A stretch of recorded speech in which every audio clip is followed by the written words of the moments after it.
इन्होंने यहाँ पर कसम खा ली है कि 10 साल का इकट्ठा कमा के ही उठेंगे। इंडिया की सबसे स्मार्ट सिटी ग्रेटर नोएडा, जो आज आम आदमी की पहुंच से बहुत दूर हो गई है, या यूँ कहें कि बहुत दूर कर दी गई है। 10 सालों से शांत रही ग्रेटर नोएडा प्रॉपर्टी जब आज लोगों की नज़रों में आई, तो यहाँ प्रॉपर्टी के रेट्स में कुछ हलचल होना तो लाजमी था, पर उस हलचल को बूम का रूप देने में यहाँ के फाइनेंसरों की अहम भूमिका रही। चाय की जानकारी के साथ आज हम ग्रेटर नोएडा के करंट सिनेरियो पे भी बात करेंगे और साथ ही यह भी जानेंगे कि अगर ऐसे ही चलता रहा तो ग्रेटर नोएडा आगे भी 10 सालों तक ऐसे ही खाली रहेगा। तो चलिए शुरू करते हैं। हमारा कर्तव्य बनता है कि हम जहां काम कर रहे हैं वहां सच्चे मन और निष्पक्ष भाव से काम करें, परंतु शायद ऐसा ग्रेटर नोएडा में नहीं है। सभी फैसिलिटीज़ और इंडिया के number 1 cleanest and greenest city का खिताब मिलने के बाद भी अभी ग्रेटर नोएडा में वो आबादी देखने को नहीं मिली जो हमें देखने को मिल सकती थी। एक स्मार्ट सिटी में जो कुछ भी हम चाहते हैं वह सब खूबियाँ ग्रेटर नोएडा हमें प्रदान करता है। उसके बाद भी हालात 1 साल पहले जैसे ही हैं। 10 साल तक ग्रेटर नोएडा के रेट में कोई तब्दीली नहीं आई, प्रॉपर्टी कभी बूम पर नहीं आई, प्रॉपर्टी मार्केट में कभी कोई हलचल नहीं हुई। आज जब 10 साल बाद ग्रेटर नोएडा की तरफ लोग आकर्षित हुए तो यहाँ के लोकल फाइनेंसर्स ने मैनिपुलेट करके यहाँ की प्रॉपर्टीज़ के रेट इतने तेज किए हुए कि वह एक आम आदमी की पहुँच से बिल्कुल बाहर हो गए। अब जो योग्यता यहाँ पे प्रॉपर्टी खरीदने के लिए बची वो ये है। नंबर 1, या तो आपके पास काला धन हो जिसको आप प्रॉपर्टी के रूप में यहाँ लगाना चाह रहे हो। नंबर 2, कि आपके पास अननेसेसरी का पैसा है और आपको यहाँ के रेट की तेज़ी से कोई फ़र्क नहीं पड़ता। और नंबर 3, कि आपके पास पुश्तैनी बहुत ज़मीन जायदाद है, बहुत प्रॉपर्टी है, तो उसमें से किसी भी प्रॉपर्टी को आप बेच के यहाँ कोई भी प्रॉपर्टी किसी भी रेट में ले सकते हैं। अब जो बची हुई योग्यता है वो यहाँ के क्राइटेरिया को फुलफ़िल नहीं कर रही। उसके बारे में भी हम अभी संक्षेप में बात करेंगे, पर उससे पहले थोड़ा चाय सेक्टर के ऊपर डिस्कस कर लेते हैं। चाय सेक्टर की खासियत, कनेक्टिविटी और लोकेशन, इसके बारे में मैं आप लोगों को थोड़ा जानकारी दे देता हूँ। देखिए, जैसा कि आप सभी लोग जानते हैं कि ग्रेटर नोएडा एक स्मार्ट सिटी है। ग्रेटर नोएडा ही इंडिया की एक ऐसी सिटी है जो सबसे ज़्यादा ग्रीनेस्ट और सबसे ज़्यादा क्लीनेस्ट है। ग्रेटर नोएडा की प्रॉपर्टी को बदनाम करने में, और बदनाम इन द सेंस के रेट बहुत ही आसमान तक पहुंचाने में यहाँ के फाइनेंसरों की अहम भूमिका है। इसके अलावा मैं हमेशा कहूँगा कि ग्रेटर नोएडा जैसी सिटी वाकई में नहीं है, जहाँ सरकार अच्छी खासी जनसंख्या के आने के बाद उस एरिया की रोड, इंफ्रास्ट्रक्चर, सीवरेज, इन सभी पर ध्यान देती है। वहीं ग्रेटर नोएडा अथॉरिटी बिना किसी ऑक्यूपेंसी के सेक्टरों की इतने अच्छे से देखभाल करती है कि वह काबिल तारीफ़ है। चाहे वो इलेक्ट्रिसिटी फिटिंग हो, चाहे वो पानी की सीवरेज हो, चाहे वो गैस पाइपलाइन फिटिंग हो, ग्रीनरी मेंटेनेंस हो, इंफ्रास्ट्रक्चर हो, रोड मेंटेनेंस हो, किसी भी तरह का कुछ भी ग्रेटर नोएडा अथॉरिटी द्वारा बहुत ही सफलतापूर्वक काम किया गया है यहाँ पे, जो वाकई में सराहनीय है। एक मकान जब तक घर नहीं बनता, जब तक उस मकान में कोई परिवार अपने सपनों का आशियाना बनाकर वहाँ रहना शुरू ना करे, वैसे ही ग्रेटर नोएडा जब तक एक संपूर्ण शहर नहीं बनेगा, जब तक यहाँ ऑक्यूपेंसी 80% या 80% से अधिक नहीं हो जाती। और विश्वास मानिएगा, 80% ऑक्यूपेंसी पर भी ग्रेटर नोएडा हमेशा ऐसे ही पॉश लुक देगा। चाय, जो कि परी चौक से लगभग 4 किलोमीटर की दूरी पर है। जैसा कि आप वीडियो में देख रहे हैं, यहाँ पर इंटरनल रोड ही 18 मीटर चौड़े हैं, जो अपने आप में बहुत पॉश लुक देता है। सेक्टर के चारों तरफ 45 मीटर, 60 मीटर और 80 मीटर की चौड़ी रोड है। कोई भी सेक्टर अपनी कनेक्टिविटी, लोकेशन और अपने इंफ्रास्ट्रक्चर को लेके ही सुर्खियों में आता है। ऐसा ही कुछ चाय के साथ है। यमुना एक्सप्रेस वे से सटा हुआ सेक्टर यह दिल्ली से काफ़ी नज़दीक है। मेट्रो स्टेशन इसी सेक्टर के सामने से होता हुआ जेवर एयरपोर्ट की तरफ जाएगा, जो अभी प्रपोज्ड है। बाकी सेक्टर्स के मेट्रो स्टेशन चाय के नियर बाय ही हैं। अगर हम प्लॉट साइजेस की बात करें तो चाय में आपको मिलते हैं 356 मीटर के प्लॉट, 504 मीटर के प्लॉट, 764 मीटर के प्लॉट और 1022 मीटर के प्लॉट।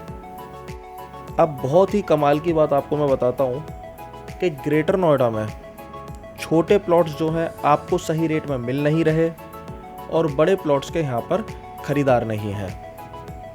यहाँ के फाइनेंसरों ने तो उस लेवल पर हद करी हुई है कि जो इंसान 1 करोड़ 1.5 करोड़ खर्च कर रहा है उसे यह आम आदमी भी नहीं समझ रहे। कहने का मतलब है कि आम आदमी से भी नीचा मानते हैं। जो इंसान 1 करोड़ 1.5 करोड़ रुपए अपने जीवन भर की कमाई लगा रहा है, जिसमें वो कुछ अमाउंट लोन का भी रखता है, तो उसे पता है कि हर सिटी के हर एरिया में कभी ना कभी डेवलपमेंट आती है, कभी ना कभी प्राइस वहाँ पे बूम होते हैं। पर यहाँ पर प्रॉपर्टी में बूम सिर्फ आपको ब्रोकर्स और फाइनेंसर के मुंह से देखने को मिलेंगे, सुनने को मिलेंगे। जब आप रजिस्ट्रार ऑफिस जाएंगे तो वहाँ पर बिल्कुल खाली मिलेगा, ना कोई बूम मिलेगा, ना कोई हलचल मिलेगी, ना कोई भीड़ भाड़ मिलेगी। जितनी भी भीड़ भाड़ आपको मिलेगी वो सिर्फ फाइनेंसर और ब्रोकर के मुंह से सुनने को मिलेगी। जितना भी प्रॉपर्टी में उछाल मिलेगा वो सब फाइनेंसर और ब्रोकर के मुंह से सुनने को मिलेगा। डर एक ऐसी चीज़ है, जब इंसान के मन में बैठ जाता है तो वह होश पोश होकर कोई भी डिसीजन लेने को तैयार हो जाता है। वही आज की डेट में ग्रेटर नोएडा में हो रहा है। सबके मन में एक डर बैठ गया है कि आज अगर नहीं लेंगे तो कल पता नहीं रेट कितनी तेज़ हो जाएंगे। अगर हमने कल भी मिस कर दिया तो परसों पता नहीं रेट कितना तेज़ और हो जाएगा। और आपका डर उन लोगों की जीत बन चुका है, उन लोगों की कमाई का साधन बन चुका है। चायफाई में 1022 मीटर का प्लॉट आपको 2 करोड़ 22 लाख से लेकर 2.5 करोड़ तक इजीली मिल रहा था। आज आपको 2.5 करोड़ में सिग्मा 1 में 500 मीटर का प्लॉट इजीली नहीं मिलता। तो आप अंदाज़ा लगा सकते हैं कि आपके डर से यहाँ के फाइनेंसरों ने कितना फ़ायदा उठाया है। अगर ग्रेटर नोएडा में प्रॉपर्टी में इतना ही बूम होता और इतनी ही डिमांड होती तो आज की डेट में यह चायफाई सेक्टर भरा हुआ होता। पूरे वीडियो में आप देखते चलिए कि हर प्लॉट पर, क्योंकि यहाँ सारे बड़े ही प्लॉट हैं, हर प्लॉट पर सिर्फ लेबर कंप्लीशन के अंदर रह रही है।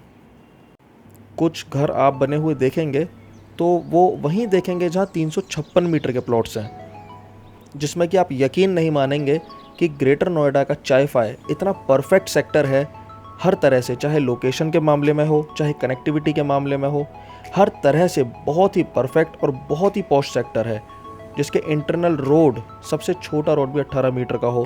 तो आप अंदाज़ा लगा सकते हैं कि यह सेक्टर किस लेवल का होगा। नोएडा, ग्रेटर नोएडा और यमुना अथॉरिटी तीनों के पास अपनी अलग अलग सेपरेट बहुत बड़ी लैंड बैंक है। अगर आप नोएडा के अथॉरिटी सेक्टर्स में जाएंगे तो आप वहाँ भी देखेंगे कि 40% 30% आपको खाली ही मिलेगा। जब नोएडा के अथॉरिटी सेक्टर्स का अभी फ़िलहाल यह हाल है तो ग्रेटर नोएडा के अथॉरिटी सेक्टर कहाँ से इतनी जल्दी भर जाएंगे।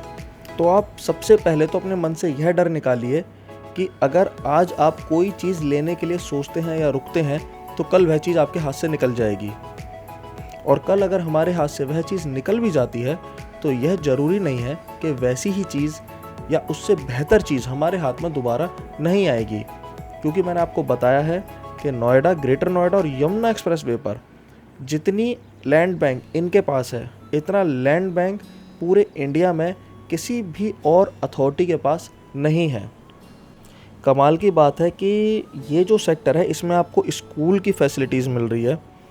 इसके अंदर आप देखेंगे तो इंस्टीट्यूशनल और टैक्स जोन के पास ये सेक्टर मिलता है। गौतम बुद्ध यूनिवर्सिटी से सिर्फ 1 किलोमीटर की दूरी पर है और ग्रेटर नोएडा और जेवर एयरपोर्ट के रूट पर यह चायफाई सेक्टर सबसे पहला सेक्टर है। सेक्टर के अंदर आपको 2 5 स्टार होटल के प्लॉट्स, 3 3 स्टार होटल के प्लॉट्स और 3 कमर्शियल प्लॉट्स जो काफ़ी बड़े हैं आपको देखने को मिल जाते हैं, जो अभी ऑक्शन के लिए हैं। सेक्टर के अंदर ही आपको प्राइवेट बिल्डर की प्राइवेट सोसाइटी भी देखने को मिल जाती है, ATS पैराडाइजो, यूनिटेक हाइट्स। यह 2 सोसाइटी काफ़ी ही एक पॉश और लग्जरी सोसाइटी चायफाई सेक्टर के अंदर ही आपको देखने को मिलती है। जितने बड़े प्लॉट साइज चायफाई के अंदर हैं, इतने बड़े प्लॉट्स पर बड़े उद्योगपति या बड़ी NGOs के मालिक ही हाथ डाल सकते हैं, और वह भी अगर उन प्लॉट्स को परचेज़ करते हैं तो रहने के लिए मकान तभी बनाएंगे जब आसपास का माहौल उनको रहने लायक दिखेगा। तो कुल मिला के निष्कर्ष ये है कि अगर रेट ऐसे ही तेज करके रखे गए तो चायफाई के अंदर या जहाँ भी बड़े प्लॉट साइज़ हैं वहाँ हमें ऑक्यूपेंसी जल्दी देखने को नहीं मिलेगी। जल्दी इन द सेंस कि 5 साल, 7 साल, 8 साल और 10 साल भी लग सकते हैं। कुछ लोग अब यहाँ पे जेवर एयरपोर्ट का भी नाम लेंगे कि जेवर एयरपोर्ट बनने के बाद यहाँ ऑक्यूपेंसी भर जाएगी। तो उनकी जानकारी के लिए बता दूँ कि जेवर एयरपोर्ट के पास अपने आप में खुद सेक्टर 18 इतना बड़ा सेक्टर है कि उनकी अपनी ही लैंड बैंक इतनी बड़ी है कि उन्हें कभी किसी दूसरी सिटी में या दूसरी अथॉरिटी में जाके अथॉरिटी के प्लॉट परचेज़ करने की ज़रूरत नहीं है। बड़े प्लॉट्स भी हमें यहाँ पे 50 और 55 हज़ार रुपये के हिसाब से मिल रहे हैं। अगर बहुत ही बड़े साइज़ का प्लॉट है तो हद से ज़्यादा हमें 40 से 45 हज़ार रुपये पर स्क्वायर मीटर के हिसाब से यहाँ मिल रहा है। मीन्स 25,000 30,000 का रेट यहाँ पे अब हमें देखने को नहीं मिल रहा, जो कि इस सेक्टर की हार का कारण बन सकती है। इस वीडियो में इसी जानकारी के साथ मैं आपसे विदा लूँगा। अगली वीडियो में और भी जानकारी के साथ मैं आपके सामने नई चीज़ें लेकर आता हूँ। मेरी वीडियो अगर आपको यूज़फुल लगी हो तो आप चैनल को सब्सक्राइब ज़रूर करें। भविष्य में मेरी वीडियो आपको कहीं ना कहीं फ़ायदा ज़रूर पहुँचाएगी। धन्यवाद।